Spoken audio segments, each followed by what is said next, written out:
Live from the KWQC Broadcast Center in downtown Davenport with Morgan Otier and Kyle Keel. This is Quad Cities Live.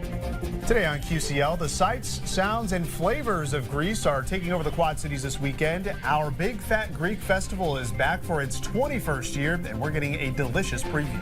Plus, it's the start of a new month, which means it's our QCL Book Club. It's back, and we're ready to turn the page on a new read. We'll preview our book from August and reveal our pick for September. And Dittmer's Service Shop is here with a look back at decades of history serving the Quad Cities, along with what's next as this family business continues to grow and expand. Hello and welcome to Quad Cities Live on this Tuesday, September 2nd. That's going to be tough after a holiday Monday. Thank you so much for joining us. I'm Morgan Otier. And I'm Kyle Keel. The Third Place QC is a new nonprofit organization working to open its doors next month. The goal is to provide a safe and welcoming drop-in space for people experiencing homelessness or housing instability. Joining us today from the Third Place QC is Christy Adamson. Christy, we're so happy to have you here. Thank you. Yes, thank you both for having me today. Yes, of course. Oh, absolutely. I'm so excited to hear more about the Third Place QC. So how would you describe your mission of this organization? Our mission is to provide people a safe daytime space where they can feel welcomed, included, especially for those experiencing unsheltered homelessness. Okay. Yeah, so let's talk more about the Third Place, the name of the organization. What does it mean in that context, and why did you choose that for the name of the organization as a whole? Yeah, so in healthy, vibrant societies, people need three places. They need home, they need a second place that is work or school or volunteering, something where they find meaning. And then they need a third place where they can build community, places like bars, barber shops, community centers, churches. And so we've stolen the Third Place name from that concept. No, it's a good idea. That makes perfect sense. Absolutely. Something that we just wanted to briefly touch on today. So last week, Rock Island City Council voted to pass a moratorium on new homeless and social services facilities. So I know you all are planning on opening your doors on October 1st. In what ways does this affect you, or what should we be looking toward? Yeah, so we are still diligently moving towards that October 1st deadline with working on renovations in the building and building out our programming. We are confident that the city will come up with a solution, hopefully before October 1st, so that we can still stick to that deadline. Wonderful. All right, and so how is the Third Place QC going to differ from maybe any other shelters or community spaces, really from the Quad Cities region and beyond? Yeah, so we are filling a very specific gap in the Quad Cities. We are intentionally not duplicating services that other organizations provide by being open from 8 a.m. to 4 p.m. Monday through Friday to fill a gap when other shelters may be closed or there's no place for people to hang during the day. Yeah, it's a good idea. You know, you see a lot of folks out kind of just looking for somewhere to be. And so tell us a little bit now, who is going to be able to use this space? How will they be able to take advantage of this? Yeah, so we are going to be open to anybody who needs a safe place to go. Our target is obviously those that are living unsheltered because they are the ones most vulnerable without that space. But if you are marginalized in another way or housing insecure and you maybe need some help figuring out next steps to get support, you can pop on over to the Third Place and we'll provide that for you. And that was going to be our next point here, is that you really, this is going to be a source to get them to where they, like maybe you don't have the specific help that they need there, you can direct them toward other places in our community. Yeah, we have lots of organizations who have already agreed to come in and provide additional services at the Third Place, and then we will be providing tons of referrals out to other organizations that do things like mental health, housing, those types of things. Okay, so with that said, what does a typical day look like at the drop-in center for somebody? I'm assuming they can kind of show up at any point during your hours that you're open, of course. Yep, anytime between 8 and 4, we'll have coffee brewing. We will have secure storage for people's belongings, so if they don't want to lug that backpack or duffel bag around with them all day, they can leave it with us. They'll have access to computers and Wi-Fi, clothing, hygiene supplies, but they'll also be allowed to just be and in a safe place where they're not going to be asked to be moved along or maybe in a place that's not really designed for them. So really no time limit for them to be there? Nope. Oh, that's great. Okay, so what kind of impact do you hope that it offers for not only the guests, but really for the community as a whole? Yeah, we really foresee several impacts. Obviously on the well-being of the people that will utilize the third place. Some consistency in their daytime activities may help get them out of their situation faster. We also hope to see a reduction in emergency service calls to the downtown area for things that are related to homelessness issues that could be addressed through other means than 911. Yeah. Talk about the sense of belonging that you're trying to create with this facility. And I have to know on a more personal level, how did this all come about for you? And why was this something that you're so passionate about? Yeah, I think all of us in society, especially after COVID, feel a loss of community, a loss of third places. I did as well, personally, and we wanted to recreate that space for people that truly lose access to third places. When you lose your housing, you also lose access to being able to go to a coffee shop and meet people, or a bar and meet people. Sometimes you get disconnected from your church community or other neighbors that have been helpful. So as much as we are creating the third place for people who are living unsheltered, we are also greatly benefiting ourselves by creating another community hub. And as we always feature here on the show with nonprofits, really it's the volunteers that allow these nonprofits to thrive. So are you looking for more volunteers to help with the third place QC? Yes, and actually in September we will be putting out on our website soon 2 volunteer training dates specifically for people that are interested in doing more hands-on stuff once we're open. So yeah, volunteers are what makes everything possible, and we're looking forward to gaining more of them. Well, and speaking of volunteers and just in general ways that people can help, you have an event coming up. So beyond volunteering, there are many ways that people can support you. So it is called The Third Act, Lights, Laughter, and Belonging. It's coming up this week, this Friday. Tell us all about the event. Yeah, we thought we were quite clever with the Third Act. Yes, I see what you did there. Yes. So The Third Act is an improv comedy show and a magic show meant to enjoy laughter and time with friends and family, but also as a fundraiser for the third place. It will be at the Sound Conservatory in downtown Moline. Tickets are available on our website, or you can buy them at the door. Yeah, it sounds like a ton of fun. And I noticed too, you have a Facebook page that you regularly update. So when you're in need of things like, say, furniture that somebody may have, they can find those updates there. As well. Okay. Well, again, the Third Act, Lights, Laughter, and Belonging is a fundraiser set for this Friday, September 5th at the Sound Conservatory in Moline. Again, tickets are just $15. You can get yours online ahead of time by visiting thethirdplaceqc.org/fundraiser. Christy, thank you for joining us today. Just best wishes over the next month or so, and yeah, wonderful job. Thank you. Thank you. Thanks, Christy. Well, still to come on Quad Cities Live, delicious food, music, and traditional dancing. Our Big Fat Greek Festival is back in Rock Island this weekend. We'll get a preview of the celebration next. You're watching Quad Cities Live.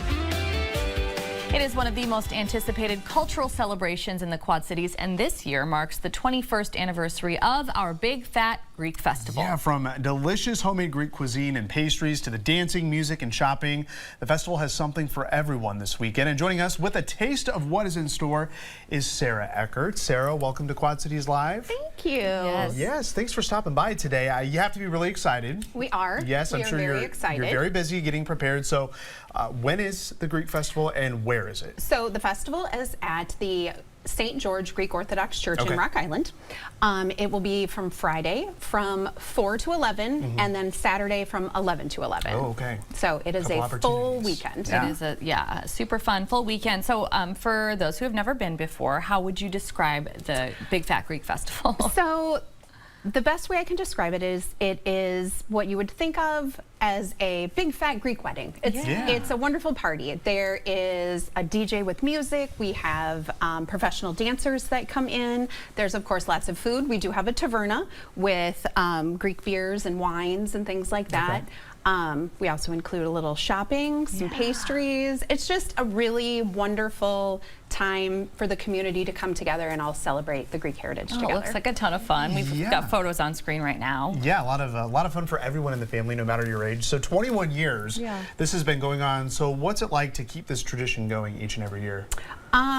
Thankfully, the community has really embraced this festival. People look forward to it all year long.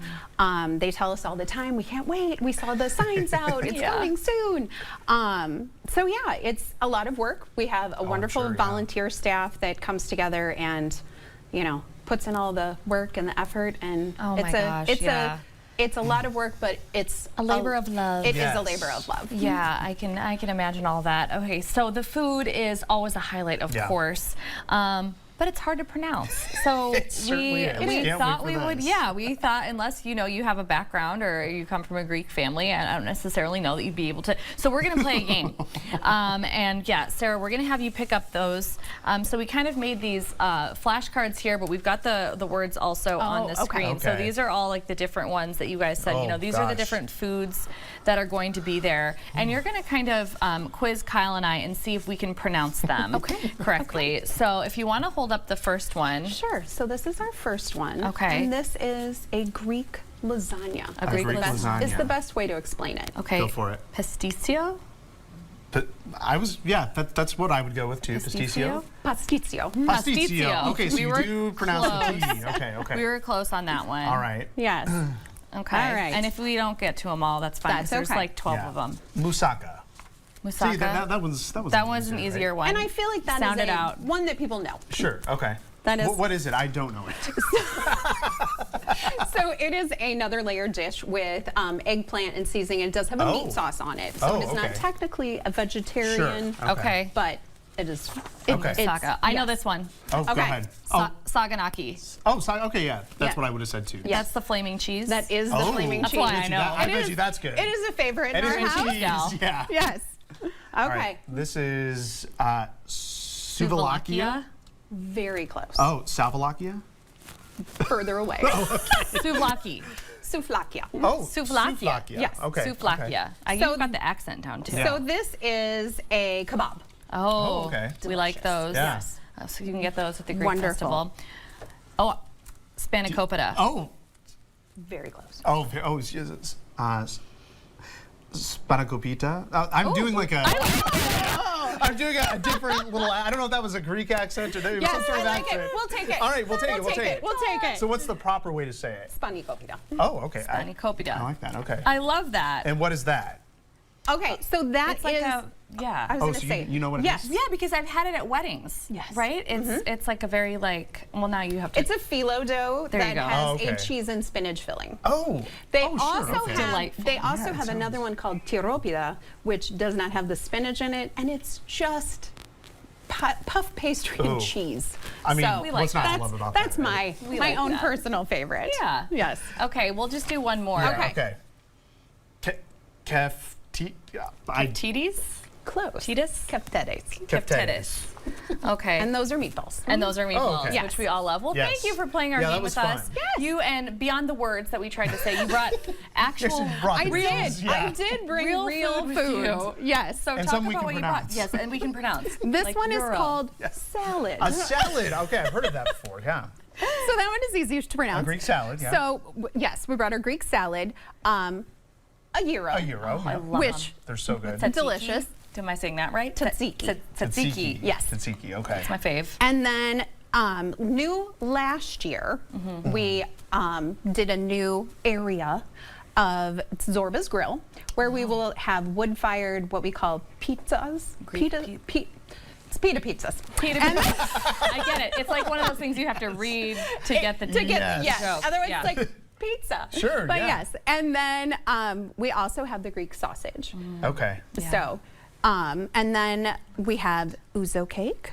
And then, oh yes. Oh, I've had that before. Yeah. Yes. Good stuff. And then So and then we have krulakia, which are my favorite, which is like a butter cookie. Oh yeah. Excellent. dunked in a little say, coffee. Yeah. Ooh. Yes. Yeah, well, thank you for bringing that. That looks amazing. We should mention as well, there is a drive-through There is a drive-through opportunity. Yes, there is. Wow. Which the drive-through opens at 4 o'clock also on Friday. Very nice. I believe it opens at 11 on Saturday also. It might be 11:30. Just make sure to get everybody manned and all of that. Yeah. But yeah. So that is great. Yeah. So you can get your food all weekend long. Yeah. you can. So But obviously, also go. Yeah, go to it because it's yes. more than just the food, because it's It the is. dancing, and of course we have to mention the music as well. Yes. Yes, the music is wonderful. We have, we don't have live music, unfortunately, but we do have a DJ that comes. So there is the music in the air, and I mean, you can dance. We also Adds to the have atmosphere. professional dancers. Yeah. Yeah, there's professional dancers specifically on Saturday. On Saturday, yes. Okay, so do they teach at all so that people can learn? They do kind of do a little like group where they kind of. I know what you're talking about. That is so much fun. I love The that. only thing we will not be doing is we will not be throwing, plates down in the parking lot and breaking those.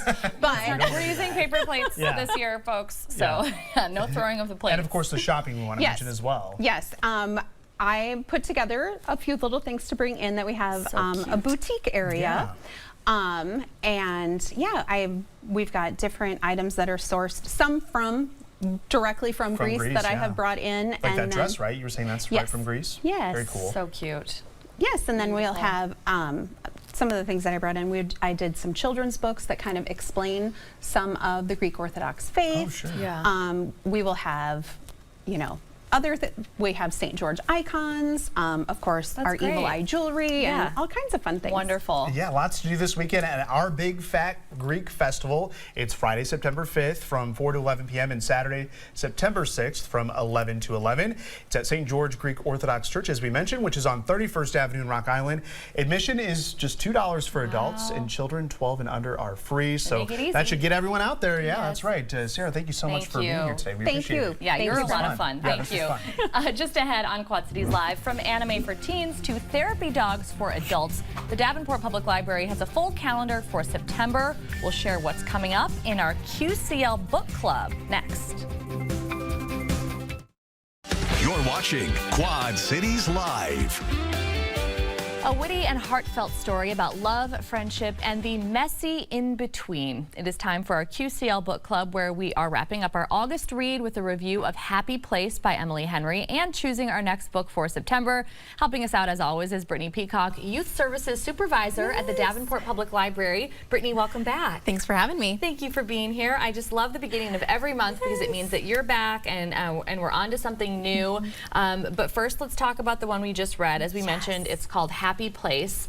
So give people a little bit of a synopsis about what it's about. Yes. So Harriet has been summoned kind of against her will to her friend's family beach house. And she gets there to find out that her ex-fiance is there, and their friends do not know that they broke up. So the two of them have to kind of fake date for a little while, and it is delightful. It's funny. It's kind of sad in some parts. A lot of friendship going on there, and a lot of history, and I loved it. I loved it too. I was telling everybody with QCL that I think I finished this one in just a few days. Like it was such a quick, easy read, and like I put it down. It was like, when you have your favorite podcast that you put on, I wanted to like listen to the book. So yeah, I went back and forth between reading it and listening to it, and very quickly. I loved it, and all your questions kind of get answered as far as I thought, how would a ex-fiancés end up somewhere at the same place and not even know that was going to happen, and so all that stuff really does get answered. And I thought it was really good. It was so sweet, and how could somebody that loved each other so much end a relationship? And it was beautiful. You kind of she wraps it all up, and I will say before we move on, her character development is fabulous, because I know we recently read a book where we thought, we kind of didn't understand all the characters. There was too much switching around. I wanted to know more about the friends of the protagonist, you know? Oh my gosh, yes. The side characters really stand out in her book. They do. They feel very real. And we did get a viewer comment, which we love. So Rebecca emailed us and said, it was a fun read all about friends, family, and love. The writer writes in a chatty, bouncy style. I would agree with that. Yes. Main character is always doing everything for her parents, her family, her friends, and then she finally realizes she needs to decide what she wants. Yes, amen. Yeah, so good job, Rebecca. And we appreciate that. So anybody that reads these books along with us, if you don't like it too, send us, send us your commentary or reviews, and we'll read some of those. Okay, so now on to our options for the month of September, in honor of Library Card Sign Up Month. So sign up for your library card. We have The Last Chance Library by Freya Sampson. So that is the one that you see on your screen right now with that beautiful book cover. Read a Book Day is September 6th, which I believe is this Saturday. So make sure you read your book. Battle of the Bookstores by Allie Brady. Hispanic Heritage Month, which begins September 15th and runs through October 15th. We have The Great Divide by Cristina Enriquez. And Happy Cat Month is Lending a Paw by Lori Cass. So the book that we have chosen to go with for the month of September is, drum roll, The Great Divide by Cristina Enriquez. Yes, I just love that cover art. Oh my gosh, gorgeous. I know, and that's such a weird thing to say, but it's beautiful, and I've started to purchase some of the favorite books that I've read through our book club, and so that's one that will look beautiful on the bookshelf. I'm just going to say absolutely. that. So tell us a little bit about this book. Yes, so this book is a historical fiction, and I know that you've started to kind of like those. Yes, so I like that genre. So this is about the building of the Panama Canal. So it follows multiple different characters and their viewpoints as this big engineering feat starts to take place. Right. So it's all happening around that time, and there's from what I know, I have not started reading it yet. People from very different walks of life are characters in this book. So I'm going to get cracking on that one. I haven't even opened the first page yet. I know you have, and we'll be reading that throughout the month of September. So read along with us. As always, we want to talk about other things happening at the Davenport Public Library, including Teen Anime Day, actually taking place at the Figge Art Museum. Absolutely. But this is in partnership with the Figge. Yes, we do this every year. So this is for teens that maybe are creative. We have some art contests going on, some Mario Kart gaming going on as well. There's multiple different wonderful opportunities throughout this day on September 13th. Some of these activities are registration required, so just pop over to our website and check out more there. Great for 11 to 19. This is a big deal every year. Your teen may already know about it, right? They get to draw while they're there and submit it for in a contest. So it's a lot of fun. So mark your calendars for that. Not this weekend, but next weekend. Then we've got 1,000 books before kindergarten graduation ceremony. This is so sweet. Isn't it sweet? It's wonderful. So yes, so for all of our adorable little ones that are participating in our 1,000 Books Before Kindergarten program, who have graduated or maybe are getting close, we have a wonderful opportunity for them to come and celebrate this wonderful achievement. And that's at our Fairmont branch. Beautiful spot. And then Therapy Dogs for Adults at the end of the month, the 19th, and this is at the main library. So cute. I love this organization. I do too. QC Can. So they already do a Read to a Dog program for us, and now we're bringing it to our main branch for the adults. That is so much fun. Adults love dogs. Adults love dogs, and they are so sweet. These therapy dogs, very cute. And then finally, we like to end some children's books. So you're great with our kiddos there at the library, and these ones are all about butterflies. All about butterflies. September for me is all about butterflies. So this gorgeous board book, Beautiful Butterflies. It's a very interactive. The artwork is so stunning.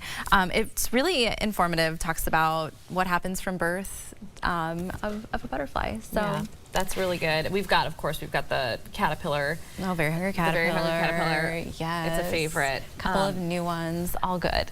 So ask Brittany if you're ever wondering what to read to the kiddos, because you are well versed in this, and you actually do. You read to them yourself as well. So something that people can take advantage of. But if you want to read with us, a reminder that we want you to join our group on Goodreads. So you just search groups for QCL Book Club, and you'll find what you need there. You can leave your own own reviews and make comments and things like that. There's also a link to join our book club on our website, so just head to kwqc.com and you can click the tab for Quad Cities Live, and that's what you're going to see right there. And once again, we want your comments, we want your reviews. It makes it more fun for us to get up here and talk every month. Absolutely. Brittany, once again, thank you so much. Happy reading. Yes, thanks for having me. Thank you. Still to come in our second half hour, from a neighborhood gas station in 1963 to a full-service auto repair shop. Today, Ditmer's has been keeping the Quad Cities rolling for 3 generations. And giving the gift of life, the Iowa Donor Network will join us with some startling statistics showcasing the importance of organ donation. And we have temperatures pretty seasonable out there. We've got upper 70s to low 80s, but these mid 70s here to the north might become a little more prevalent here as we head into tomorrow, as we're tracking the chance for rain along a cold front. Well, those details coming up in your first alert forecast.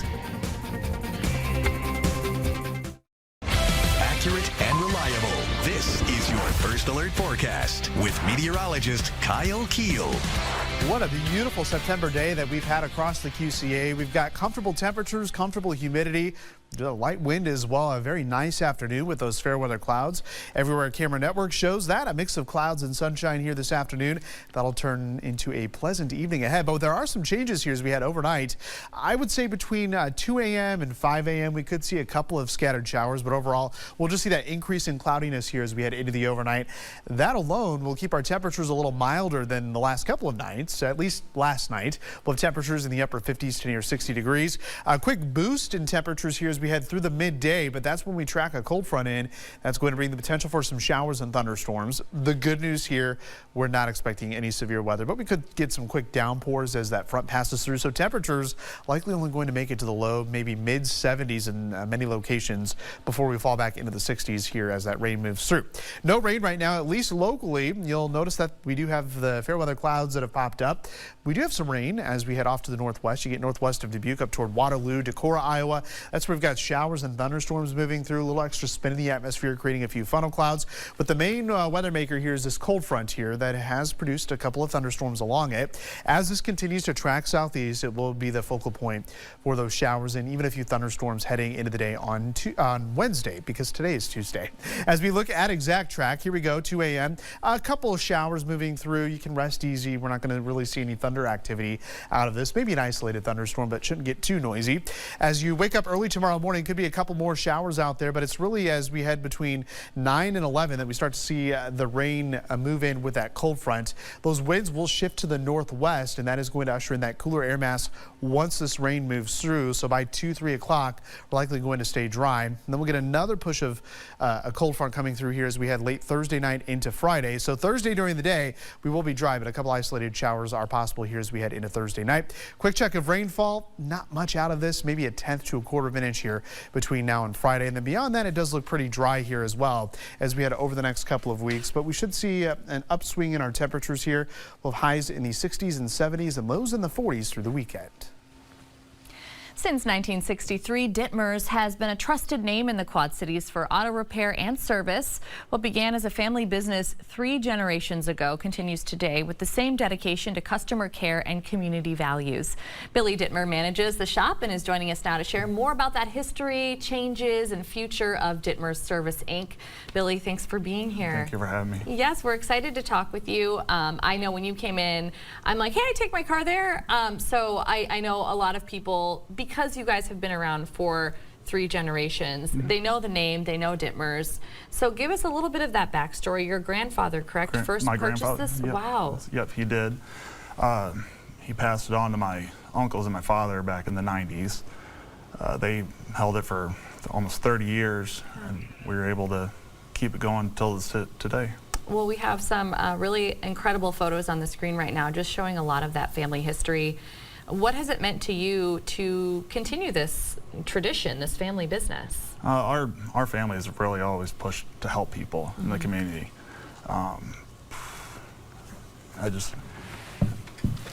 Stories and everything hearing from customers is the biggest thing instead of just money. Yeah. We always want to be their businesses, be able to provide that service day in and day out. Yeah, it's really one of those things that, you know a lot of folks by name after this many years. And that really speaks to a family business when people continue to come to you for whatever issues they may have. So many people, of course, they may drive by, they may just think of Dittmer's as a gas station without fully realizing, but you all have really evolved. Can you tell us about your services? In the last few years, we've really kind of pushed the service more than anything else. We've kind of backtracked some of the add-on services that we had throughout the years, like the gas, lottery, convenience store goods. We kind of just wanted to focus mainly on getting people back on the road, give them that quality service that they deserve at a good price. Yeah. So what can people come to you for when they've got something going on? Basic oil changes, chassis work, anything maintenance provided, tires, air conditioning. We kind of do it all except for major engine transmission work. Okay. Anything that takes a day. We offer fleet services. Yeah, that was going to be my next question. So why is that an important step for the business to offer that? I think it just opens up a whole nother world of our quality of service, so that I really kind of feel tied to the businesses that we work with in order for them to help their customers as well. Yeah. You did mention tires, which of course are a big part of maintenance. And there's a relatively new partnership? Yeah, in the last couple of years we partnered with Continental Tire. They're just a well-established company within the tire community, and they really hold their customers' value. Yeah. So important to you all to partner with a company that kind of seems to have the same values as you do at Dittmer's. So the motto is about, quote, going the extra mile. So I guess describe how your team puts that philosophy into action each day, going the extra mile for your customers. I think it's just having the customers felt like they're wanted and just that they belong with us. And I really just don't want them to feel like they're another number or a dollar amount at the end of the day. Yeah, and striving to do that, I'm sure it really shines through with all your customers, which is why you have so many repeat customers decade after decade.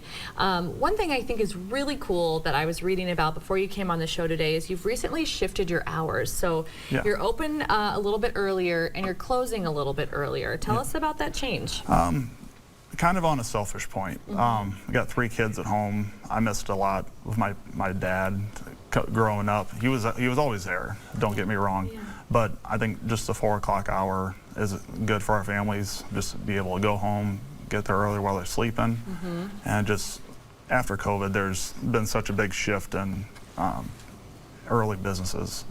And we have afternoon pickups, we have overnight drop-offs, and we're trying to cater to our customers a little bit more so they don't have a time constraint of being right there as we close. So while you're changing this to allow yourself and your team to spend more time with their families, which is just so important, you're also really streamlining some of those services for your customers. So despite whatever changes may come during the daytime schedule, they feel like they can still drop their car off and do things that is going to work for their schedule. Absolutely. Yeah. Absolutely. That's great. Okay, so what do you see for the future of Dittmer's, right? You've got 3 decades down. I know you said you have 2 little guys at home and a daughter. Do you see this family business continuing for 3 more decades? Hopefully. Yeah. At least maybe one of the boys will take it over at some point. Yeah. There's been a lot of changes in the last few years. I would like to slow it down just a little bit because gray hairs at 30 is not very good. Look, we're all there. Yeah. Okay, Billy, we're all there. We've got gray hairs. Don't look too closely, okay? Well, thank you so much. It's been so fun hearing all about Dittmer's and your whole family, and so we appreciate you coming on the show and chatting with us and just sharing more about everything that you guys have to offer. Thank you very much. Thank you. And of course, you can contact Dittmer's by calling the number there on your screen. That's 563-322-3113. You can learn more by visiting the business online as well at dittmersservice.com. Billy, thanks again for being here today. Thank you very much. Yes. Still to come after the break, the Iowa Donor Network will join us to share how organ and tissue donation is transforming lives. More on how you can make a difference next. You're watching Quad Cities Live. We want to start this next segment with some startling statistics about organ donation. More than 106,000 men, women, and children in the United States are waiting for a life-saving transplant. 17 people in the U.S. die every day waiting for an organ transplant. And every 9 minutes, another name is added to the national transplant waiting list. Now, in Iowa alone, more than 600 people are waiting for one of those life-saving transplants. And here to talk more about how we can all help is Abby Cullett, an organ donation coordinator with the Iowa Donor Network. Abby, thank you so much for being here with us today. Thank you so much for having me. Yes, I know we speaking with you before our show began today, you're very passionate about what you do. So we appreciate you coming on the show and talking more with us. So let's start with what is the Iowa Donor Network and the mission that drives the work that you all do. Yeah, so the Iowa Donor Network is a nonprofit organization. We're certified by the federal government to oversee all tissue and organ donation in the state of Iowa. And our mission is working together to transform lives through the gift of organ and tissue donation. Okay, so you brought something really beautiful with you here today, which is a quilt. It honors donors. So tell us more about this quilt. It's got photos all over it, and we'll get up on the screen here. You can see it. It's photos of folks. What does all of this represent? Yeah, so this quilt is really beautiful. This was put together by our staff and volunteers, and it has photos of our donors. And this is just one of the many ways that we honor our donors and remember them, and we know that they are the only reason we are able to do this important work that we do. So we keep their memory at the heart of everything we do. Yeah, and I'm glad you said that. Honoring donors is really the focus and the center. So as an organization, how do you walk alongside families when it comes to going through this process? Yes, so we actually have a dedicated team of family advocates. They're wonderful people, and they are there with the families at the bedside in the hospitals throughout the whole process, supporting them. They do memory making. They can give them handprints or bears with a heartbeat recording. Really, really wonderful, lovely things. And they also continue supporting them for years afterwards. They do candlelight vigils. They do support groups, follow-up phone calls. This year they did a summer camp for the children of our donor families, actually. Helping them process through their grief with people who understand what they've been through. Exactly, people that know exactly what they're going through, what the feelings that they have. So we want to talk more about the impact, how many lives were saved or improved last year by organ donation or tissue donation. Yeah, so last year we were able to help over 1,150 donors and families, and our donors were able to save over 380 lives through the gift of organ transplant.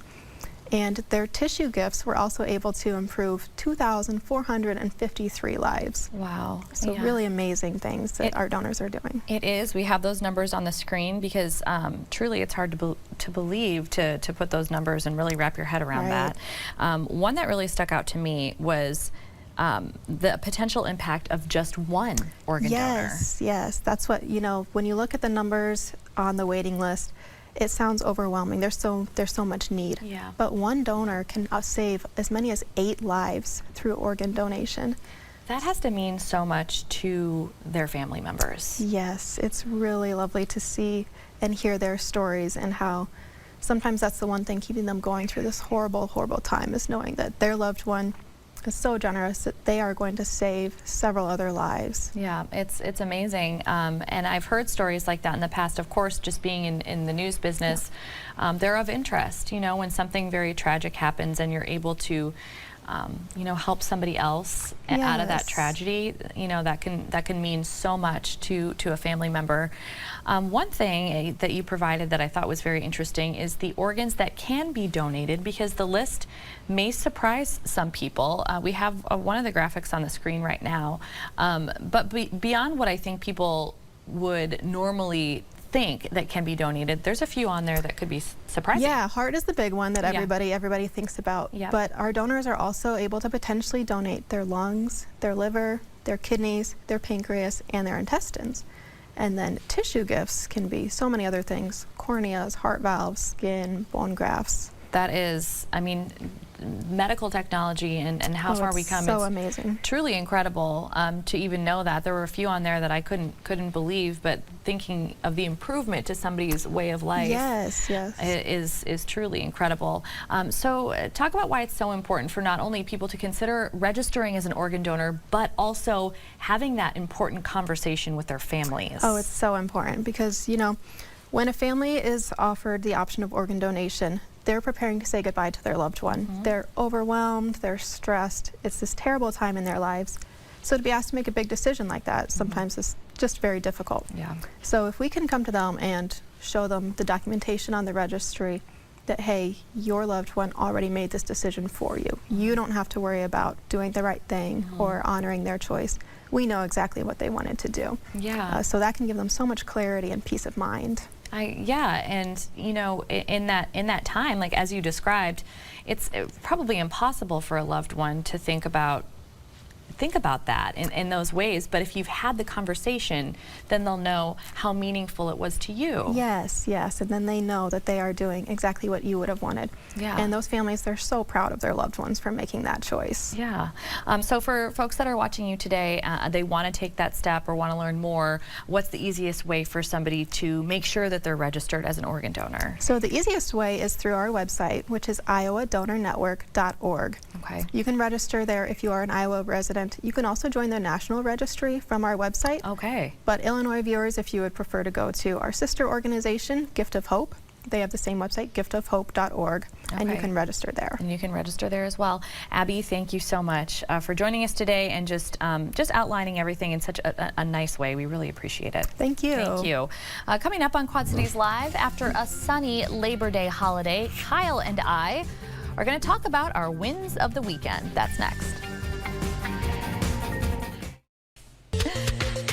All right, well, it is Tuesday, not is. Monday. Not Monday, like yeah. I've wanted to say this entire show. Well, even in weather, I got screwed up even though I worked yesterday, so I don't know. It's just the week. It's just the way the week goes. But Yeah. regardless, we're doing our wins of the weekend. And so let's start with you, Kyle. Yeah, you know, it didn't go as planned. I felt a little under the weather here on Saturday, so instead of doing what we wanted to do, we still spent time outside, took advantage of the weather. We actually took my kids to my dad's, and then they wanted to take the golf cart up to the school where my wife and I actually attended elementary school, and that's where we met. So they always like to go to Mommy and Daddy's park, so that's where we went, and we had a blast. They wore themselves out in the sun, that's for sure. Yeah, that's great. Yeah. So tons of kid time. Yes. Yeah, for me this weekend as well, because Yeah. the weather was just really so nice. great for it. So one of the things that we did is we're getting all our swimming time in before all the pools close. And so my little fish is getting better at swimming. So Look at her. it's taken her a little bit, but now she's like in the deep end, and she was showing me back and forth, mommy, mommy. So we did like a fun, like a Labor Day brunch yesterday, Yeah. and tons of swimming. I'm talking, we were probably there for 4 hours. Oh yeah, that is a lot. That was a ton of fun. We went golfing. We listened to some live music. Ooh, that is We fun. watched the Iowa Hawkeyes play on Saturday at a friend's house. Yeah. And we cleaned the house on Saturday. We got a little so cleaning it was done a too. good It's always a weekend. good accomplishment when you get a little cleaning done. It really feels good, doesn't Yes. it? Okay, well, thank you so much for watching Quad Cities Live. Your news at 4 is coming up next. We'll see you back here tomorrow.